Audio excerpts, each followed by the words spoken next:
The Thing in the Forest. The Thing in the Forest, written by Russ Bullock, illustrated by Thomas Boatwright.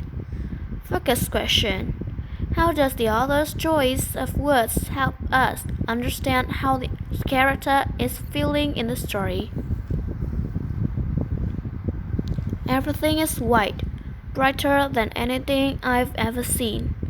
For a moment it feels as if I'm weightless, floating on the other side of the strange, ornate door that the key opened. I can't see Sarah, but I can feel her hand grasping mine, squeezing so tightly it almost hurts.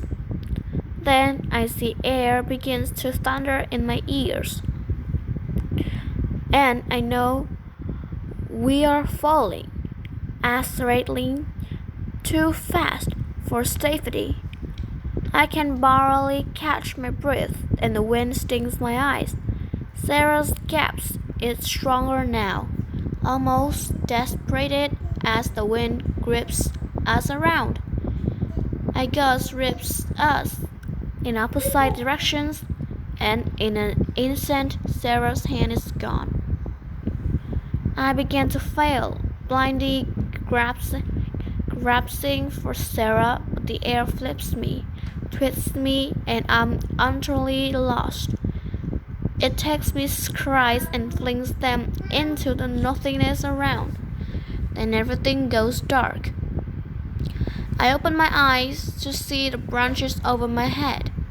A bright, cold-looking moon hangs in the sky, contrasting how fast I was falling. I'm just glad I'm not a splatter of goo on the ground. Sitting up, I tried to take stock of my situation.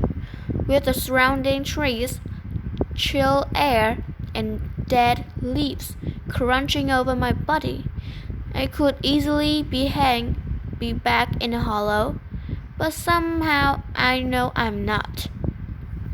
It's hard to put my finger on why, but the trees are a little too big, the moon is a little too full, and the leaves are a little too crisp. Maybe it's me. I could have smacked my head on the way down. I do have a headache. I try to remember the events leading up to this moment. Jack, Sarah, Odie, and I had made our way through the hollow with a strange boy, Thomas. We'd found Potter's Mill, and Thomas and his friends took us down into the Cave of the Lost, where we used a key to open the ornate door hidden behind a rock. Sarah and Odie ran through first, and Sarah and I had to follow. Where are they now? I listened, hoping to hear Sarah or Jack, or even Odie, rustling through the forest. I hear nothing. No birds, no wind, only silence. Sarah, I call out. Jack, can anyone hear me? Something makes a noise to my right, a straight growling sound. It could be Sarah or Jack, and they could be heard. My legs feel shaky as I stand up and start walking toward it. The noise comes again, louder. Whatever is making it is hidden behind the front of a fern the size of a small elephant. I gently push the leaves aside, hoping to see my best friend or little brother there, just waking up, as I had. It neither of them. The sound comes again, and I can see the ground beyond the fern shifting, lifting, having as if something large is trying to push itself up from underneath. The groaning is the sound of the trees surrounding the mound being pushed up.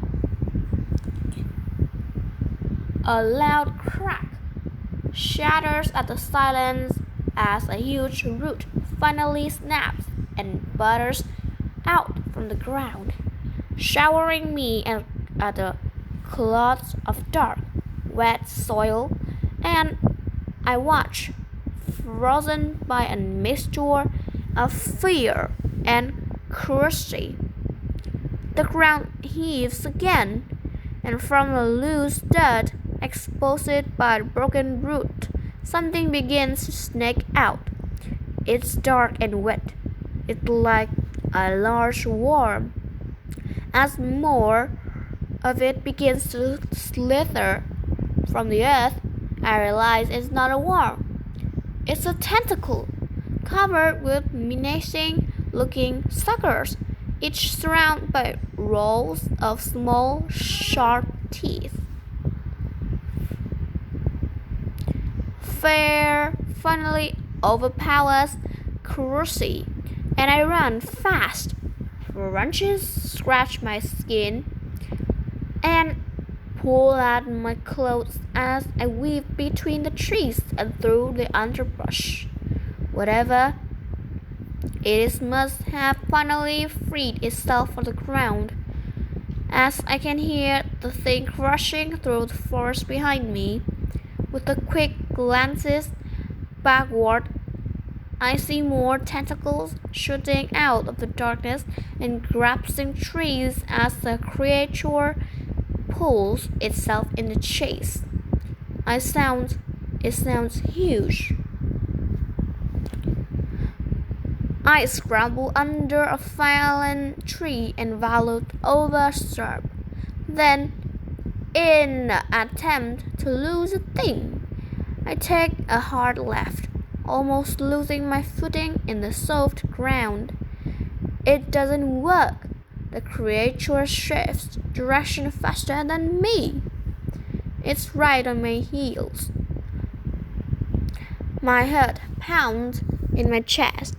My lungs ache, and a sharp pain begins to form under my rib cage.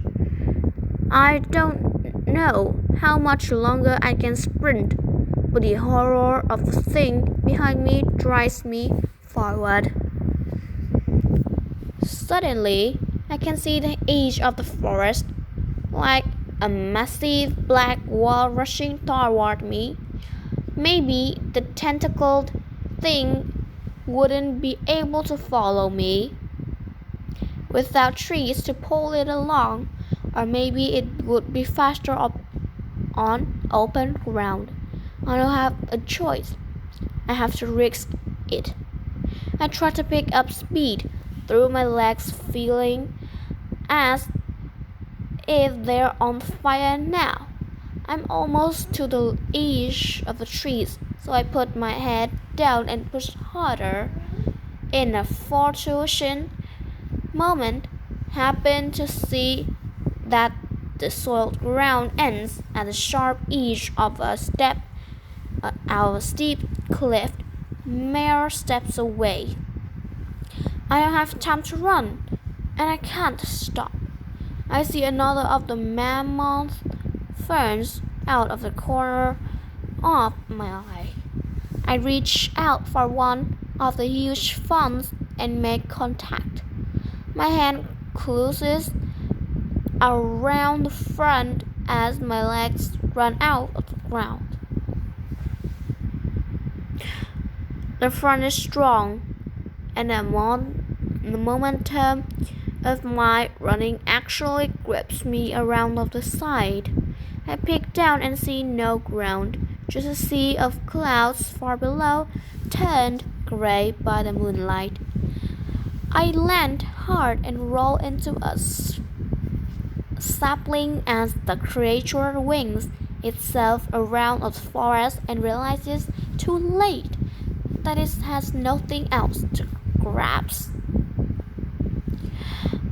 At the moonlight, I finally see it, a dark, hulking creature resembling an octopus the size of a small car, with a bulbous head and more horrible looking tentacles that I can count in the few moments it hangs in view.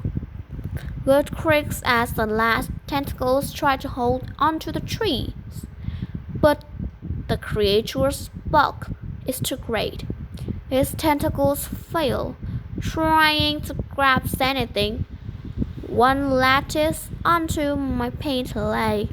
I grab my arms around the sapling, hanging on with everything I have. With a loud cracking sound, the